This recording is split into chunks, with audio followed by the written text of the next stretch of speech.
game. And if it wasn't for, that really long play down the sideline with the missed tackle on Notre Dame's first throw, second play of the game, Notre Dame's offense was pretty limited throughout. But what were your thoughts overall with Ohio State squeaking out that victory at home over the Fighting Irish? Yeah, in the first half, I was worried for Ohio State because they didn't look good. They didn't look like they were clicking. Nothing was working right. And Notre Dame looked really good. They were, number 5 in the country, and they proved that they deserved that. But the second half, C.J. Stroud started finding a rhythm with his receivers. Fleming didn't play. He picked up an injury. They finally started to make it work. But what I didn't understand was why they didn't run the ball as much as they, I think should have. But regardless, they figured it out. C.J. Stroud put the team on his back, and he really picked it up compared to the first half. Granted, it wasn't his best game he's ever played. But, they started to look better. And I think, being the first game of the season, that's a tough ask for, last year you guys had Oregon, that I don't remember what they were ranked, but I know they were. And now you have number 5 Notre Dame. Big games. So it's tough strategy on your guys' part, but it works out when you guys keep winning. Yeah, and I think that's the thing. Ryan Day, after the game, he was discussing how the team needed, or it's good for the team to have won ugly, to find a way to win when not only you lose your top playmaker in Jackson Smith and Jigba early in the game, but to be able to rely on the run game a little bit, like when you needed to run, which they did at the end of the game, they started a little bit, but to your point, it just seemed like they could never really get going for the first 3 quarters, basically. And that was the most interesting thing for an offense that's, was projected to break records this year, to not be able, I know Notre Dame's ranked 5th in the country, but a new head coach, a new starting quarterback, really, first full season starter there. And for them not to put up really any numbers, 17.5 point favorites on top of that. So for you, when you fast forward to the end of the season and you look back at this kind of gritty-ish win, almost due to lack of offensive power for Ohio State, are you going to look back at this as a quality win that's going to help Ohio State for the playoff? Or are you going to look at this as, hey, maybe Ohio State's not as good as we thought they were? I think it depends on the rest of their games. They have a lot of tough games this year. But with a win like that in week 1, you get a little lenience on it because it was week 1.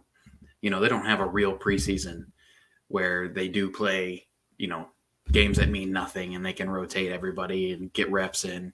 They don't do that. So this was their preseason game, and that's why you see all these teams normally playing 3 weeks of pretty much nobodies to get tuned up, to get all the stupid penalties out of their way, just not lining up correctly. You get all that taken care of in game speed before you go into the real games.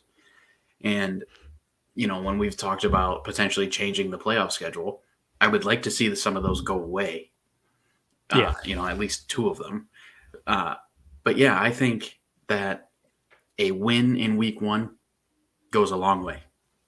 Ohio State lost against Oregon last year in week 1, but if they beat Michigan and then they beat Iowa, they make the playoff.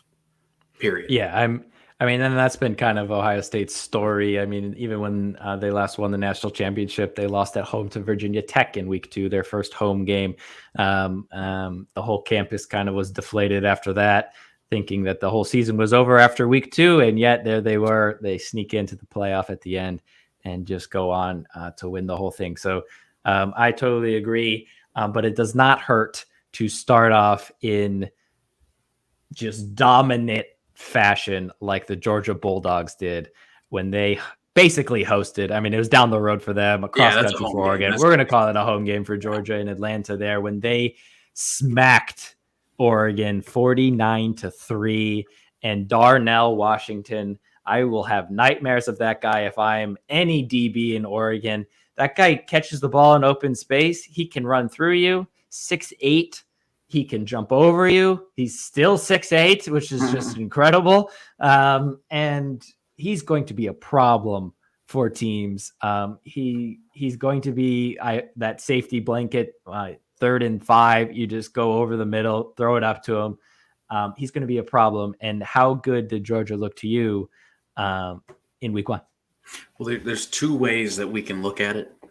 A lot of the analysts and everything were saying it's basically it's 2 teams. It's Alabama and Ohio State, and then it's everybody else. So either they were completely wrong and Georgia is 100% in that category, or Oregon was completely overrated. So I think that Oregon's a decent team. But if you get beat 49-3, was it? If you're ranked, you're ranked 11th. Yep. And you get beat by number 3, that's not the end of the world. If you get beat by, 15, by 20, it's still not the end of the world. But to be beat 49-3. Yeah. And look. And they just looked abysmal. Yeah, they looked horrible. They couldn't do anything. It looked like a high school team. And it's, to me, that's very bad news for Oregon. Now if Notre Dame would have lost like that to Ohio State, Notre Dame would be in serious trouble. But they didn't. So I think Notre Dame has a serious chance if they put a good season together to, make that kind of that push to that playoff spot. But Oregon has no chance anymore, even if they win out. That's a terrible loss. But I think especially when most people would tilt the SEC to fall Alabama's way this year, just based on odds. If Nick Saban doesn't win it one year, you almost can lock him in as winning it the next year. And if that is the case, then Georgia is a one-loss, perceived to be a one-loss SEC team, only lost to Alabama, going against some of these other conference champions. They're going to look really good, especially if Alabama can run the table otherwise. And then for Notre Dame, you look at their schedule coming up. They got some really interesting games between USC and Clemson at the end of the season. We'll see USC with a great start in week 1, probably the only real threat in the Pac-12 that had a good performance in week 1, as we will now turn our attention to Utah and Florida in the swamp, where Florida keeps their opening win streak at home. They're to 19 games, I think it is now, unbeaten in home openers. It's what it is. It's Florida in August. It's a whole different animal. It's nothing like the rest of the country. It's definitely not like Salt Lake City, Utah. And it's a hard place to play. And it's definitely a hard place to play when you have to go against a quarterback that is the second coming of Cam Newton and Anthony Richardson. The guy is just a freak. He runs like a gazelle. Yeah, but he can't be tackled. He's huge. Yeah. He's an enormous player. He is just physically gifted, and he can throw. He can really throw. So he's the real deal. It's just we got to see if Florida is the real deal.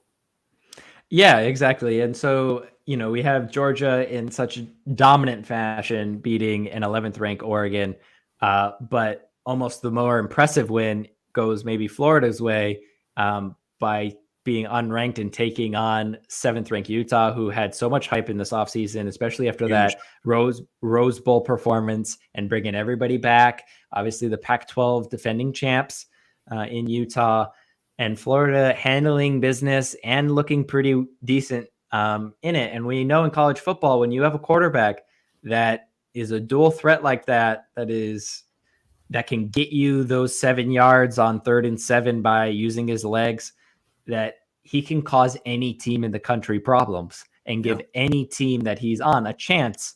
So I am even more looking forward to that game in Jacksonville every year, Florida versus Georgia. And I think do you think that could really be a season defining moment and a program defining moment for Florida? Can they actually beat Georgia?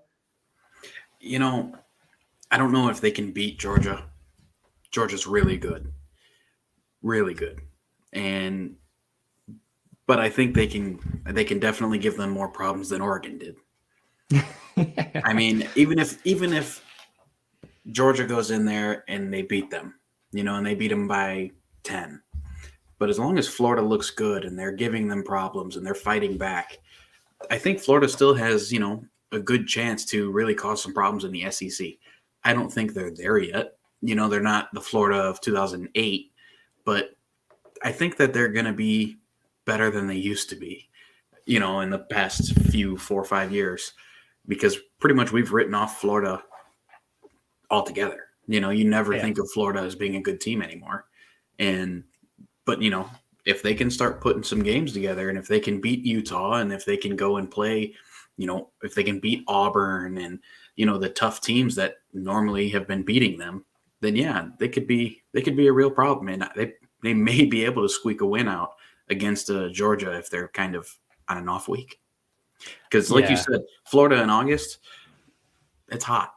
And you said it perfectly. It doesn't get that hot in Utah. No, it definitely doesn't. And it definitely doesn't feel like you're walking through a swimming pool either with the humidity down there. What an absolute great win for not only Georgia, not only Florida, but really the SEC as a whole. They enter this season already with a leg up on the entire Pac-12 conference in terms of the SEC getting 2 teams into the playoff over even 1 team coming from the Pac-12. What are your thoughts after this weekend with the status of the Pac-12? Even if you're an Oregon or a Utah and you run the table after this and become Pac-12 champion, do you give any one of those teams a shot at making the college football playoff, or is their only hope now for USC in year 1 under Lincoln Riley to run the entire table and look impressive to even get a chance at the playoff for the Pac-12? Yeah, if you're a Pac-12 fan, USC has to run the table. If USC runs the table and then they beat Utah, they beat Oregon, and then they go and they beat Notre Dame at the end of the year. That would be huge. If it's they close. Beat Notre Dame, November. Yeah. So if they go and they beat Notre Dame and they go undefeated, you have to give them a shout, I think. But that's where it comes into play. If it's a 1-loss Georgia and an undefeated Alabama, and it's a usual Georgia versus Alabama game, then how can you not give it to Georgia? So then now you have 2 teams, and then you have the winner of the Big Ten, which is more than likely going to be Ohio State or Michigan. Yeah. So and if it's a no loss Ohio State or Michigan, and they run the table in the Big Ten, and you have 2. So now you already have 3 teams. So what about any Big 12 team?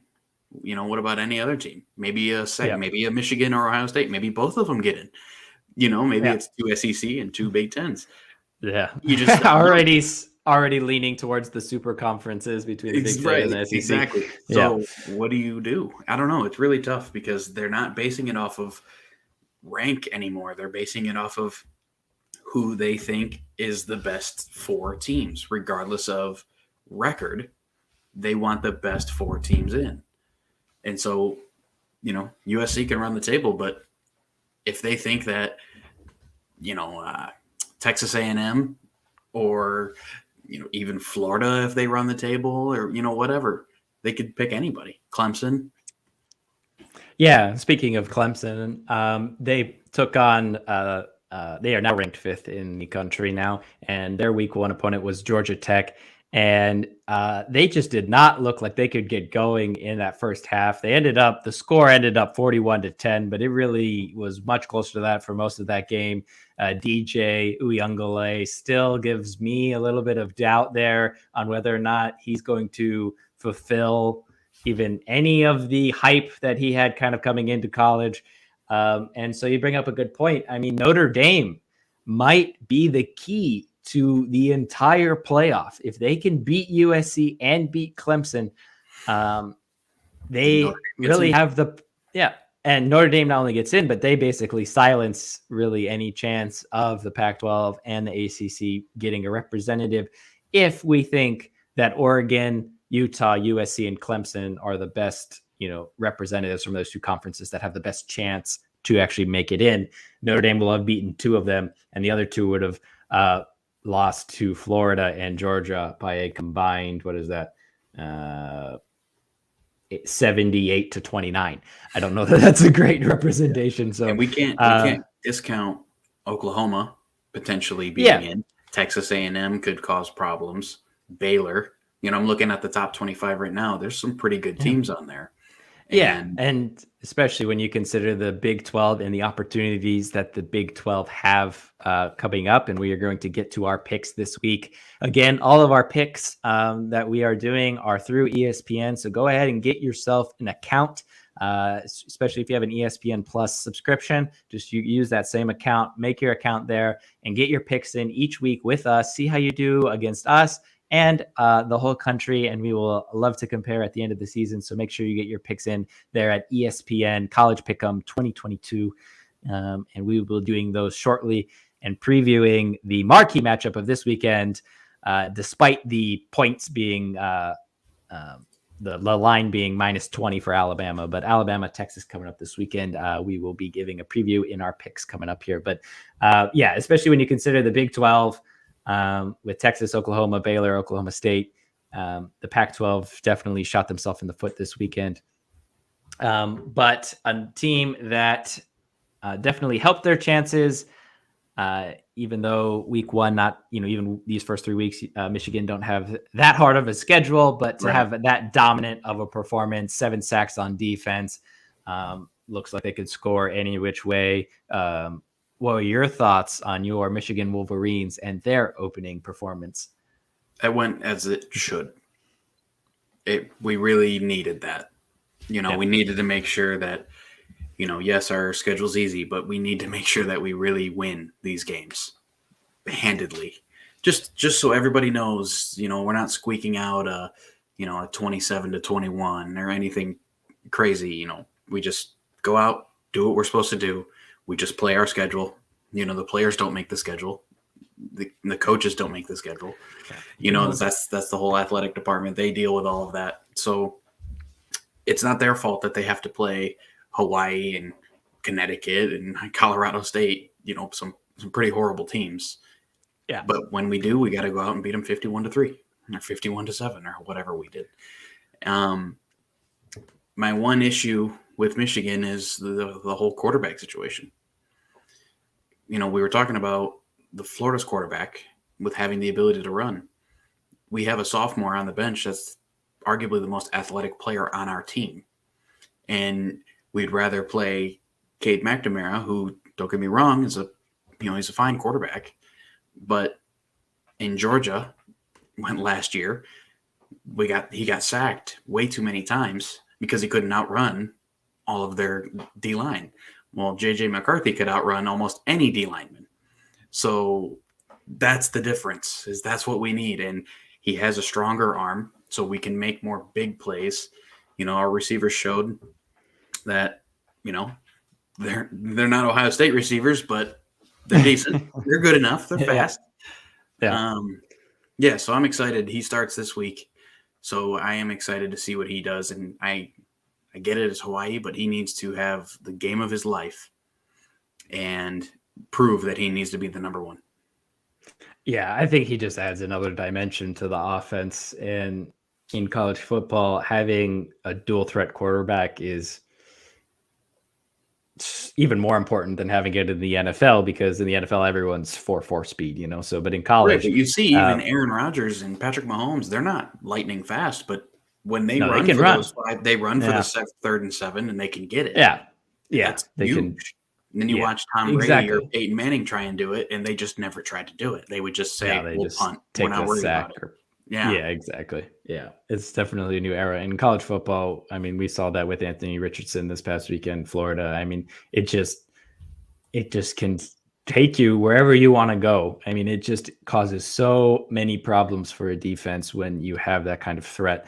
And for Michigan, I think, he's got to take it over. He's got to take that starting job next week, and earn that. And it's Hawaii, sure, but if you can show why it's more important to have that to your game and prove to Jim Harbaugh that he should be the starter, then that's going to help Michigan's chances, I think. And if so, do you think Michigan can actually take down Ohio State again for a second consecutive year? It will depend. It'll depend on our defense.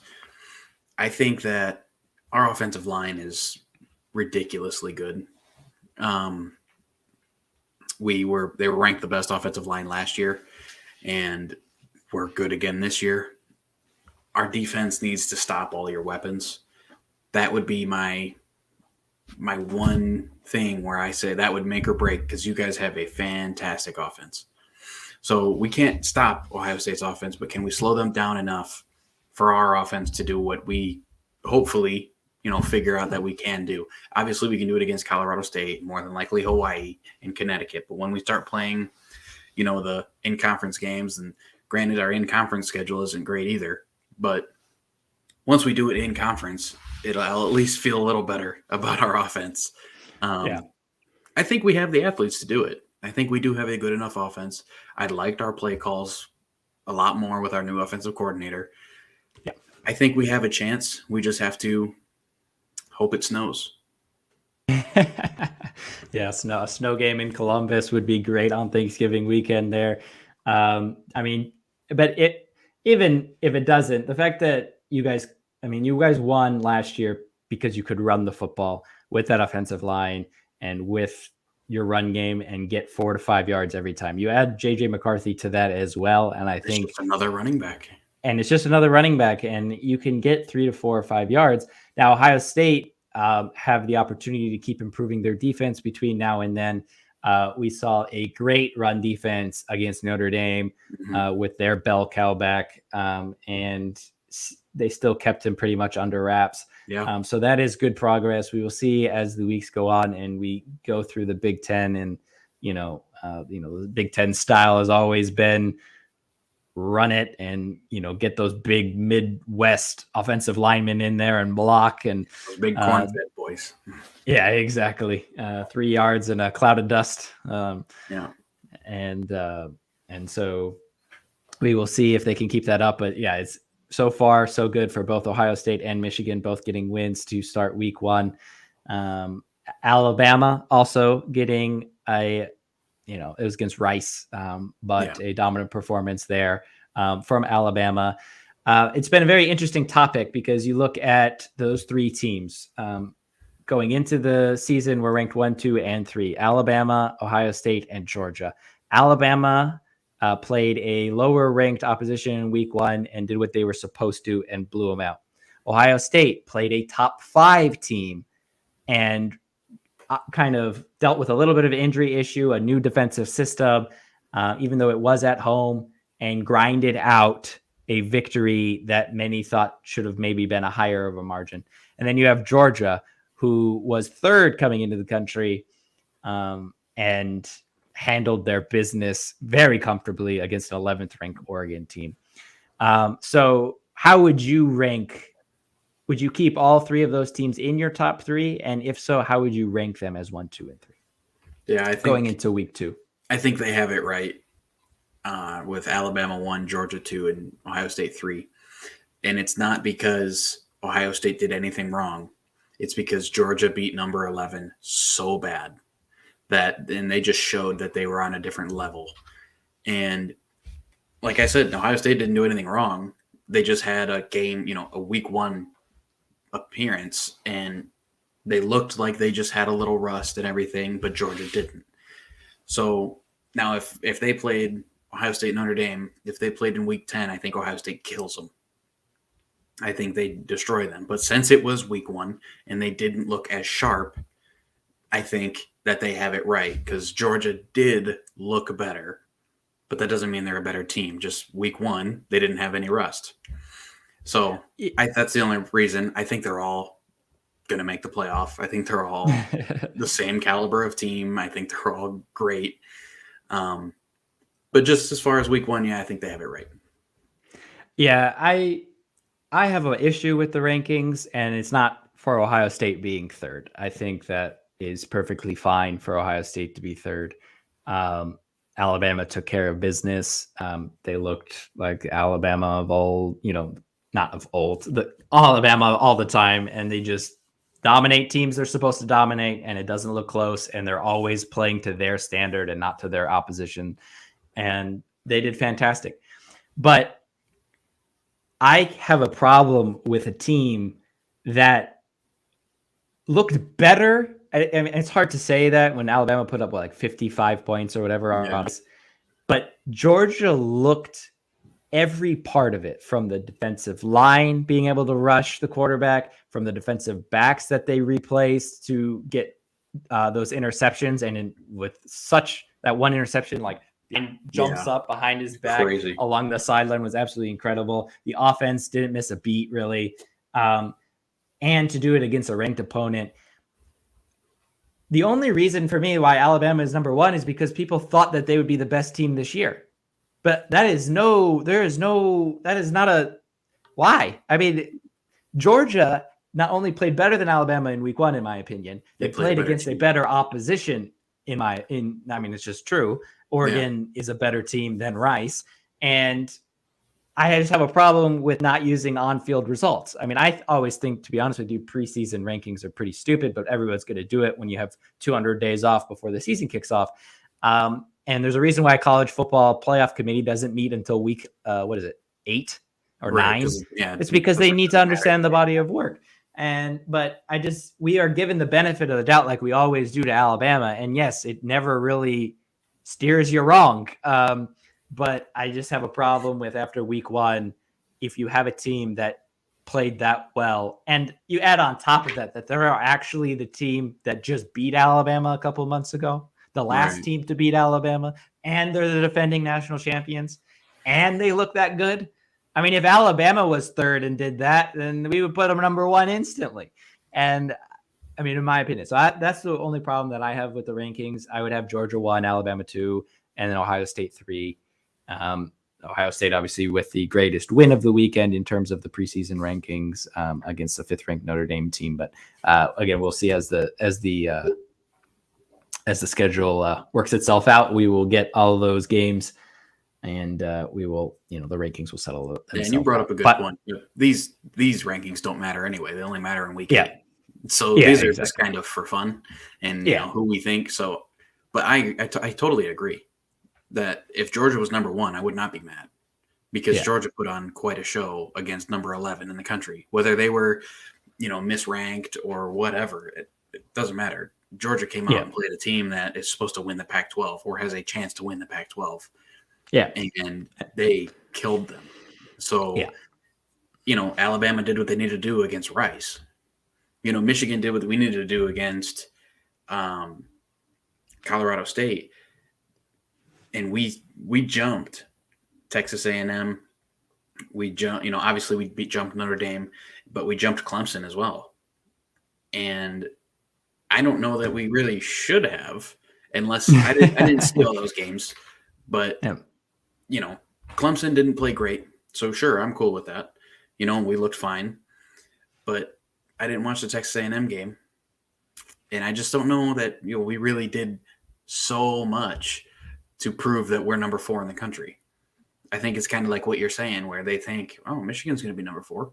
Or, Michigan's good enough to be right there. And don't be wrong, I think we are good enough to be. But we started at 8. I don't think we should have, basically swapped places with Notre Dame and then jumped Clemson, because I don't know. Yeah, and college football is a very odd sport, because they're really the only ones, and this goes back to the BCS era, because you always had to have teams ranked 1 or 2, and those are the teams that made the national championship game. And so it goes all the way back to there, where they use the computers and the journalists and all that kind of stuff to actually do the voting. So you can do that from week 1 as you do at the end of the season. No other sport does this kind of rankings. We're not walking in and, to yesterday's game and saying number 1 Buffalo Bills taking on number 3 Los Angeles Rams as the 1 and 3rd favorite to win the Super Bowl. Nobody does that. So it's an interesting thing for college football. It does add another dimension to it. But from here, we will dive in now to our picks with the current number 1, Alabama, going to Texas here. You got it up. Okay, great. I was getting it up right now. So Alabama, 20-point favorites. I think the line is currently to go into Texas and give Sark and Quinn Ewers their first loss of the season.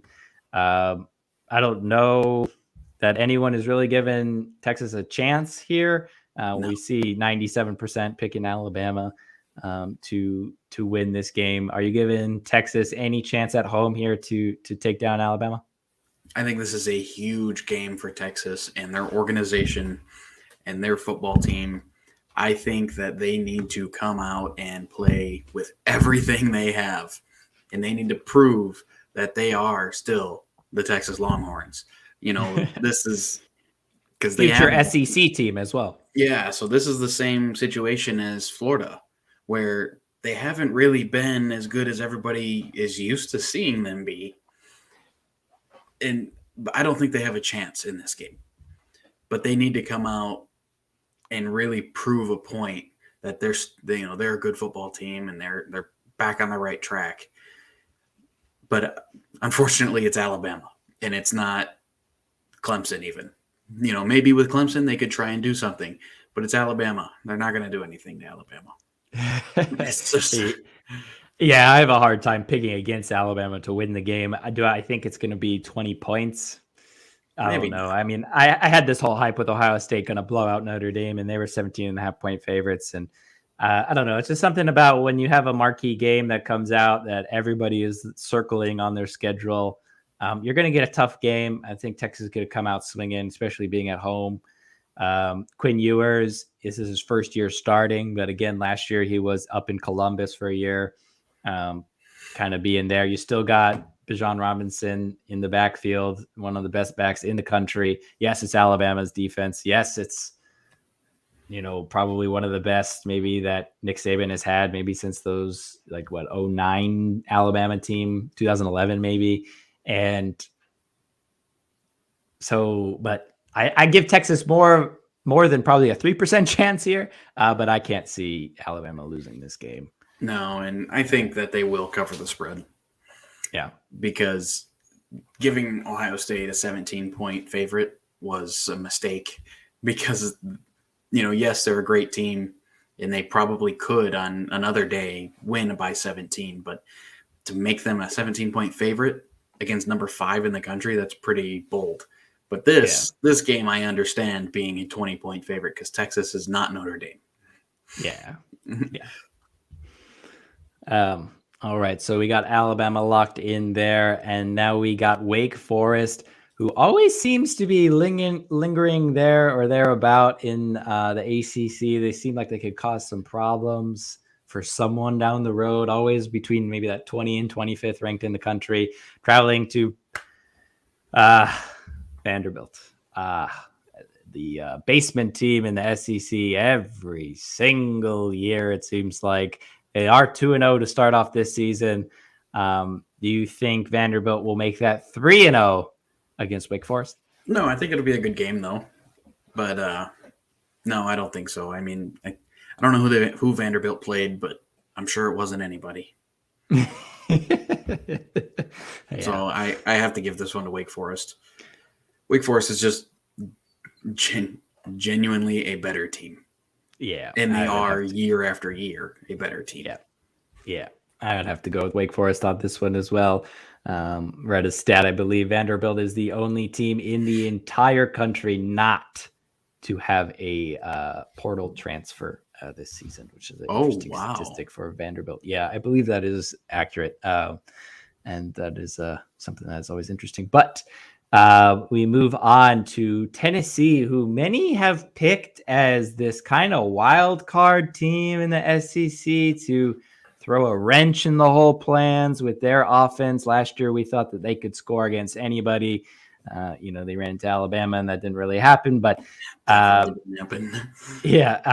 still, ranked 24 now entering this week, taking on the defending ACC champs in Pitt, who had a great opening week 1 in the backyard brawl there against West Virginia. But you got Tennessee or Pitt in this one?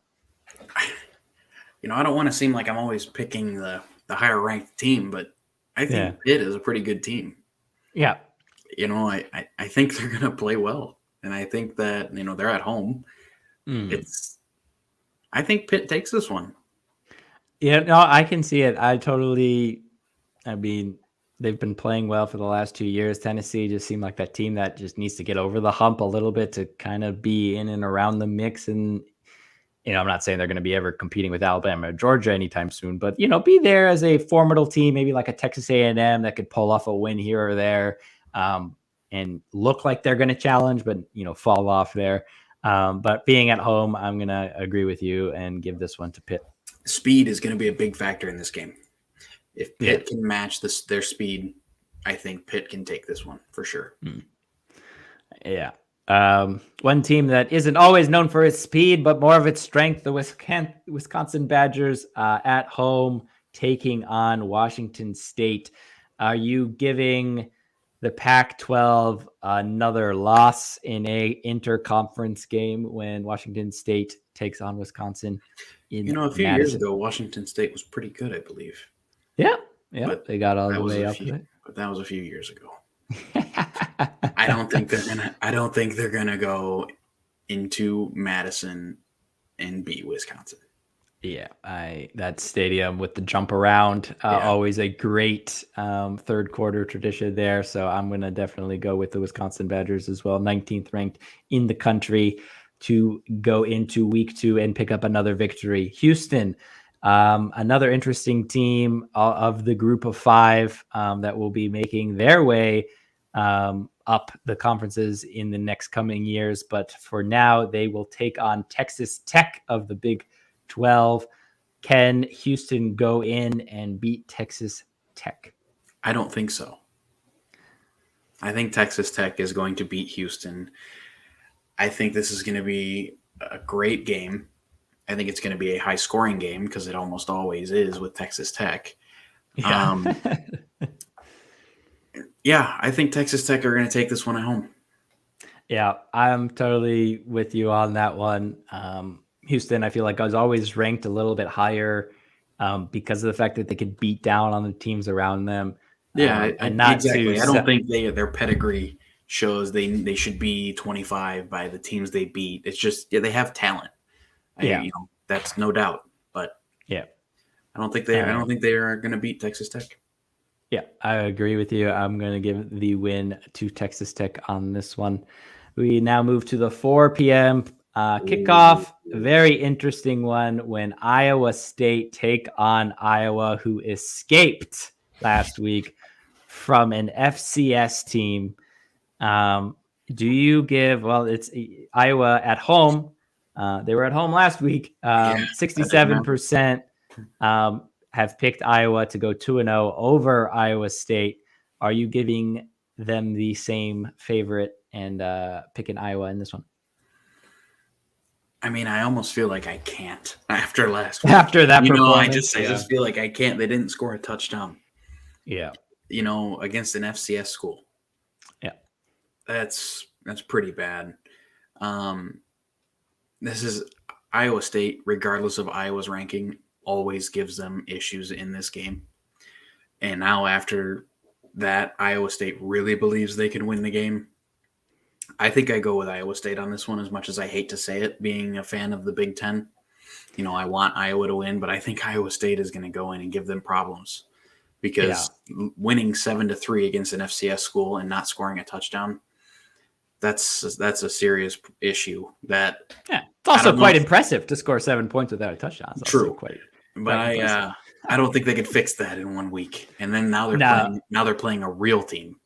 Yeah, and a team that has recent history of taking on big teams away from home and at home.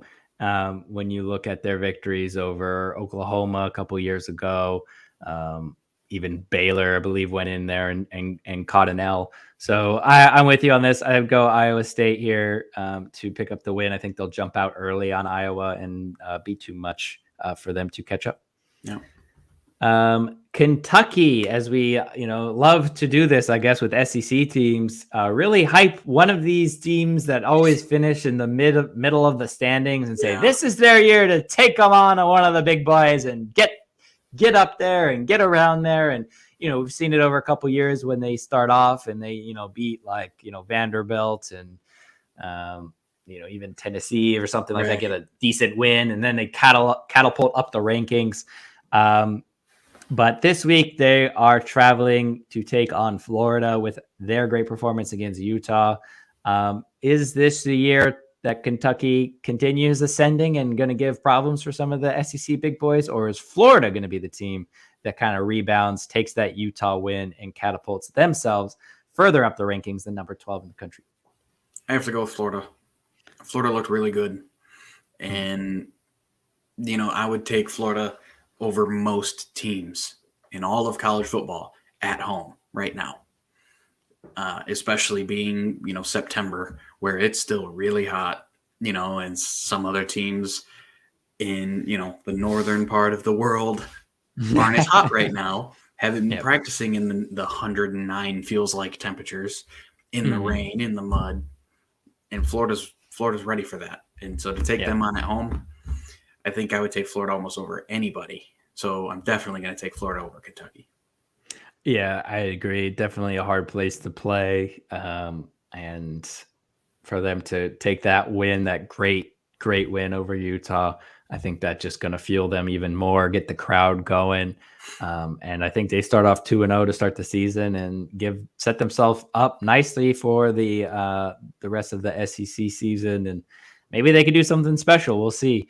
But especially if they beat a number 20, that's that's just another two top 25 wins and another good win under their belt. So they may jump up to 7th or something crazy if it's a pretty big win. Yeah, totally agree with that one.